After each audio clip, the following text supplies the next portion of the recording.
Hey guys, so today we're going to talk about aliens and zombies.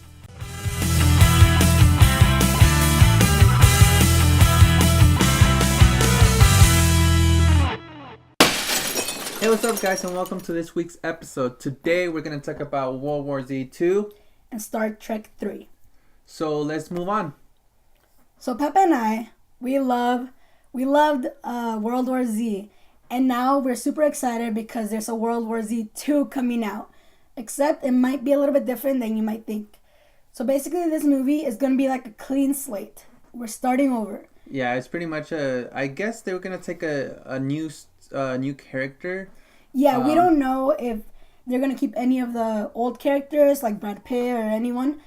And we don't even know if it's going to be like probably the same virus. It would be Just because to, it's like, it World wouldn't War make Z 2. sense, Yeah, yeah. if they change it, it wouldn't make sense, to have a whole different virus. It's just... Yeah, but supposedly it's following a book. I didn't know that World War Z was based on a book. Yes. But they're not going to have any of the same characters, which sounds like a really weird book if they are basing it on.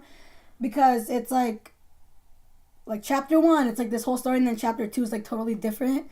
To me, that doesn't make sense. It could be like that. But yeah, like I said, I've never read the book or anything. But I'm excited because I loved World War Z 1. So I'm excited to see what they do in World War Z 2 and how they're going to do it. Like how they're going to maybe continue the story without actually continuing the story, if that makes sense. What I'm thinking is that what they might do is like take a whole different view on the virus, but through the same timeline of the first one. Yeah. So let's say the second one is gonna be like it's gonna start up the same in the same timeline that the first one started up with, and it's gonna continue the same timeline. Now the thing is that it's gonna be a whole different story for a whole different character. That's what I'm thinking it's gonna be. That would actually be pretty cool. While the events on the second movie are happening, it's also on the first one will be happening. So it'll be on the same universe, same timeline, and everything. It's just gonna be a whole different story. That's what I'm thinking on my head, that it's gonna be on the movie. That would make sense because it says that they're gonna start off with a clean slate. That's what the directors and the writers have been saying, that it's a completely new they say a clean slate. So that would be interesting. I wonder if that's what they're gonna do, because I couldn't think of anything. That's a really interesting idea that you have. Yeah. So I'm actually really excited to see what they give us, Right, yeah. So yeah, let's actually move on to the next topic. So for our second part of movie news, we're gonna be talking about Star Trek 3, which is a continuation of the first 2 Star Trek movies, and it's in the works. It's gonna happen for sure. But what we're gonna tell you that we found is that one of the cast members is actually helping to write the story. Yes. And that person is Simon Pegg, which he plays Sean in Shaun of the Dead. Yeah. Oh shoot, I can't forget. He's in a couple movies. He's in Hot Fuzz, At World's End. At World's End. And Shaun of the Dead. Shaun of the Dead, and also he's in what other? Oh, Mission Impossible. Oh, yeah.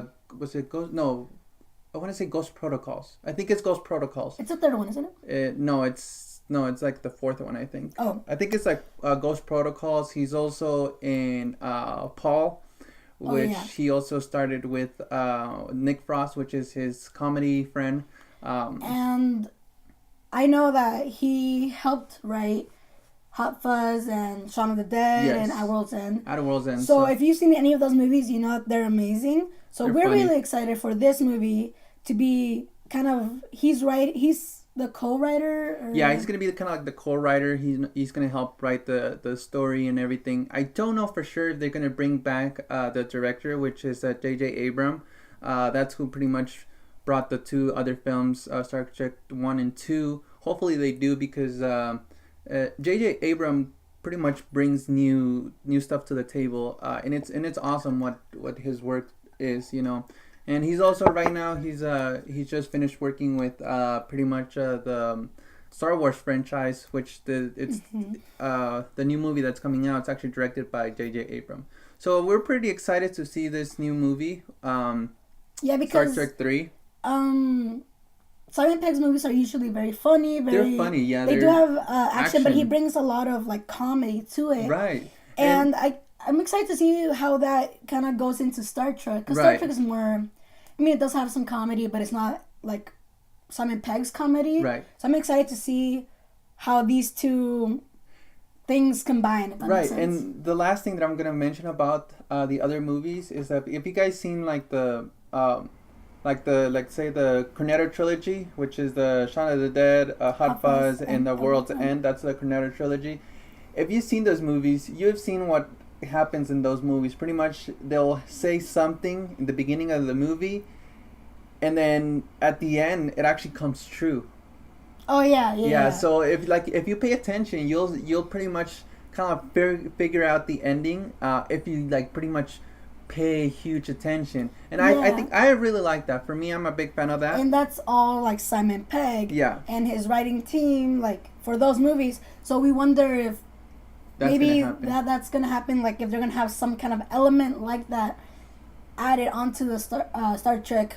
And it's franchise. It's funny because they actually hide it into the movie, or they hide it into the dialogue. Well, where you're not gonna know they're actually telling you the ending. Yeah, and then when you watch the ending, you're like, oh, they said that earlier on, but it's super not relevant. Yeah, well, the good thing is that they actually don't tell you the full ending, which that's also good. It kind of tells you what the story is gonna be about, or what the movie is gonna be about, or what the events are gonna be.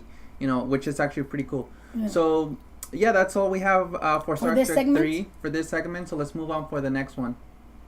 All right, guys. So for our last segment, pretty much we're going to talk about the upcoming movies, which this one would be Friday the 30th, which will be today when this video comes out. Pretty much the movie we're going to talk about is Project Almanac. Sounds like a pretty cool concept. It's about like a couple teenage kids, which they're pretty much geniuses, pretty much. Yeah. They're working into having a time travel kind of like machine. At first they're like, oh, that's be a pretty good idea, and eventually, what we see on the trailer is that the group of boys pretty much find a picture, right? Mm-hmm. A picture of like one of their birthdays when pretty they were much little. Yeah, pretty much the main character, I don't remember his name, but pretty much the main character, he sees himself in one of his like pretty much old pictures from his birthday. He sees himself in there, and then they pretty much start thinking, like, hey, if I'm there, then this idea, is pretty much, it's possible. It's possible. Yeah. So that's pretty much what it happens. They start doing stuff. They start messing up with time. It pretty much creates kind of like what's it called? Paradox. Time paradox. Paradox. Yeah, and it's all these types of events start happening. Bad events where planes crash. A lot of different stuff, bad stuff, right? Kind of like the butterfly effect. Kind of, yeah. So eventually they start working on it, and pretty much that's all we know. This movie is pretty much it sounds like a good concept. Now the thing is that pretty much a producer for this movie is I don't want to say it because sometimes it ruins the movie, but it's pretty much the director who directed the last couple of Transformer movies. Ooh, I didn't know that. Yeah. Oh, that's... It sounds like a good concept, but... I don't know. Yeah, like, to me, like he's saying, like, it's a good concept, but I don't know. I just don't think that it's being portrayed very well, at least for me, because I think this is, like, awesome. It's, like, a very cool idea, but the thing is that we don't know if the way that it's going to be portrayed, if it's actually going to be successful. Right. But it doesn't have any ratings yet by critics on Rotten Tomatoes, which is the website that we use. But an audience score, there's 94 people who have clicked, like, I want to see this movie. So I think it will be very popular. Like, a lot of people will go see it, but I don't think it's going to get very good reviews. That is true. Just so you guys know who we're talking about, it's pretty much... I had it in my head. Oh, shoot. Let's see. It's Is that him? No, it's I had it on my head. I just spaced it out. I'll put something in there. I forgot his name. Let me look. Did you see it here? No, I had it in my head for some reason. Oh my gosh. Can't think of it. It's okay. It's okay. I'll put something in here. Just telling you who it is. So we want to know what you guys think about this movie. Do you want to go see it? Yeah, so just leave a comment on the bottom, and pretty much that's all we have for this week's episode. If you guys like the video, please give a like, share it with friends if you guys want to, so we have more views. If you guys have any comments of like how we can change the show or anything, something that pretty much will make you guys watch more and more, please let us know on the comment section below. So yeah, that's pretty much it. That's all we have for you guys today. See you next week. Yeah, see you next week. Bye.